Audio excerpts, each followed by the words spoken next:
చాలా మంది లేడీస్కి యోని మార్గంలో దురద ఇంకా మంట అనేవి చాలా ఎక్కువగా ఉంటాయి. దీన్ని మనం వెజైనల్ థ్రష్ అని అంటాము. ఇది ఎవరిలో ఎక్కువగా కనిపిస్తూ ఉంటుంది అంటే పీరియడ్స్ టైంలో, అంటే ఫస్ట్ డేస్ నుంచి 5th డే వరకు ఇన్ఫెక్షన్ అనేది ఎక్కువగా ఉంటుంది. కొంతమందికి బ్లీడింగ్ అవ్వడం వల్ల, చాలా తడిగా వెట్గా ఉండడం వల్ల కూడా ఈ వెజైనల్ థ్రష్ అనేది ఎక్కువగా ఉంటుంది.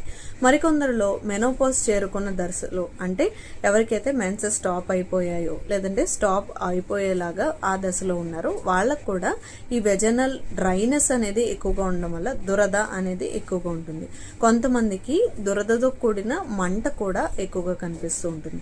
మరి అసలు వీళ్ళు ఏం చేయాలి, ఏ రకమైన జాగ్రత్తలు పాటించాలి అంటే రిపీటెడ్గా యూరిన్కి వెళ్ళినప్పుడు కూడా ఎక్కువగా వాష్ అనేది చేసుకోవాలి. ఎప్పుడు పర్సనల్ హైజీన్ని మెయింటైన్ చేసుకోవాలి. నెంబర్ 2, ఎటువంటి ఇన్ఫెక్షన్ రాకుండా, ఒకవేళ దురద మంట ఎక్కువగా ఉన్నట్లయితే క్లాట్రిమజాల్ అనే ఆయింట్మెంట్ని ఖచ్చితంగా అప్లై చేయొచ్చు.